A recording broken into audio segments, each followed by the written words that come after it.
Hola chicos, bienvenidos a la lección número 2 de la clase de menores titulada David codicia a Betsabé. Nuestra cronología bíblica la encontramos en el Antiguo Testamento, segundo libro de Samuel, capítulo 11. Nuestro versículo para memorizar: el Señor aborrece a los mentirosos, pero mira con agrado a los que actúan con verdad. Proverbios capítulo 12, versículo 22. Nuestra enseñanza principal: tratamos a los demás con respeto cuando somos honrados y no nos aprovechamos de ellos. ¿Cuál crees tú que son las consecuencias del egoísmo? ¿Hay algo que te ayude a recordar que debes tratar a los demás con respeto y amabilidad? Vamos a escuchar la historia. Era primavera, la estación en la que los reyes salían a hacer la guerra. Israel estaba en guerra contra los amonitas, mientras Joab, comandante del ejército israelita, y todas las fuerzas bélicas sitiaban una ciudad.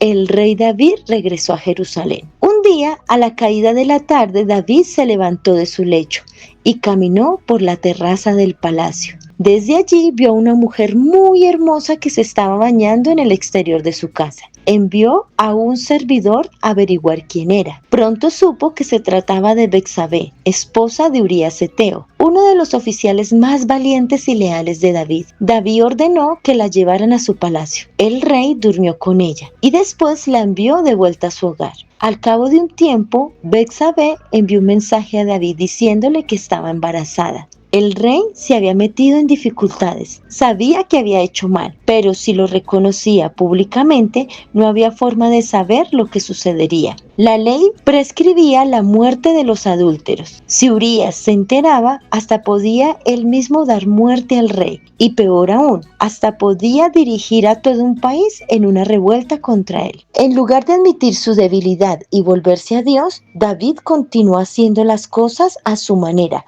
Con su poder, decidió hacer volver a Urías del campo de batalla para que pasara algunos días en compañía de su esposa. Era posible que nadie se enterara de que aquel hijo había sido engendrado por David. El pérfido plan de David se llevó a cabo con un mensaje enviado a Joab, en el que el rey le pedía que le enviara a Urías. Cuando Urías llegó a la corte, David lo hizo creer que necesitaba un informe especial de todo lo que estaba sucediendo en la guerra. Después que Urías presentó su informe, David lo instó a que fuera a su hogar para que se bañara y descansara. Pero Urías, que era un soldado muy leal, no quiso ir a su hogar, sino que durmió con los servidores y los guardias del palacio. Cuando David se enteró, le preguntó por qué no había dormido en su propia cama. El leal soldado respondió que no le parecía justo ir a dormir a su casa para disfrutar de sus comodidades mientras Joab y los soldados estaban acampados. David intentó nuevamente hacer que Urías fuera a su casa. Quédate en la ciudad un día más. Me imagino que estarás muy cansado. Esta noche ven a cenar conmigo. Urías bebió y quedó en estado de ebriedad durante la comida, pero tampoco fue a su hogar la segunda noche.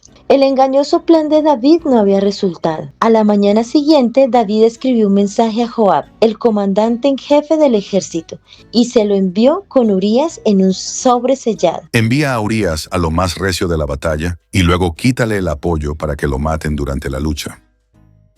Cuanto más trataba David de cubrir su pecado y arreglar las cosas él mismo, tanto más empeoraba la situación. Joab hizo exactamente como el rey le había ordenado. Mientras el ejército israelita tenía sitiada la ciudad, envió a Urías a lo más peligroso de la batalla. Murieron varios hombres, incluido Urías. Una vez se envió un mensaje al rey David por medio de un corredor. Contenía un informe completo de la batalla. Decía que el ejército se había acercado tanto a las murallas de la ciudad que las flechas habían alcanzado y causado la muerte de soldados israelitas. Joab había dicho al mensajero: pero si David se enoja por las pérdidas, dile que Urías el Eteo era uno de los soldados muertos. El mensajero dio el mensaje y luego llevó otro a Joab que decía: La espada mata tanto a uno como a otro. intensifica el ataque y destruye la ciudad. David creyó que había encubierto su pecado. Betsabé, después de su periodo de duelo por Urías, se casó con David. La caída de David no se debió a un solo pecado, sino a una serie de malas decisiones que tomó y que lo llevaron a alejarse de Dios. En lugar de confiar completamente en el Señor, se dejó engañar por las cosas que le atraían y por las costumbres de las naciones paganas. En vez de aceptar con humildad los planes de Dios, para él prefirió confiar en su propia inteligencia humana y como resultado se alejó de Dios,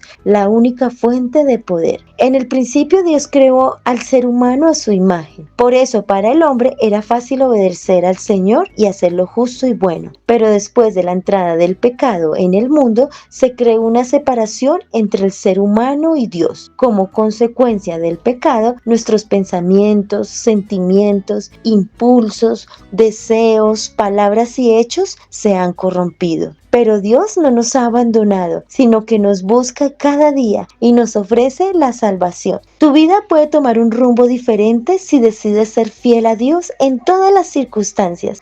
Confía en Él y obedécele, porque Él sabe qué es lo mejor para ti. La doctrina clave para entender la lección es la creencia fundamental número 7, la naturaleza del hombre.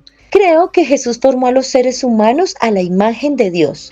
Cada uno disfruta de libertades para pensar y actuar en forma que lo cree conveniente. Aunque el pecado y las decisiones erróneas han sido una causa de dolor y sufrimiento para muchos, todavía somos considerados hijos de Dios. Mediante la ayuda del Espíritu Santo podemos cuidarnos mutuamente, de la misma forma en que Dios cuida a cada uno de nosotros. La cita de Elena G. de White para reforzar la lección la encontramos en Patriarcas y Profetas, capítulo 71, página 708. El espíritu de confianza y ensalzamiento de sí mismo fue el que preparó la caída de David. La próxima semana veremos la lección titulada Natán confronta a David. Dios perdona a David. Espero que les haya gustado la lección. Nos vemos la próxima clase. Chao, chicos.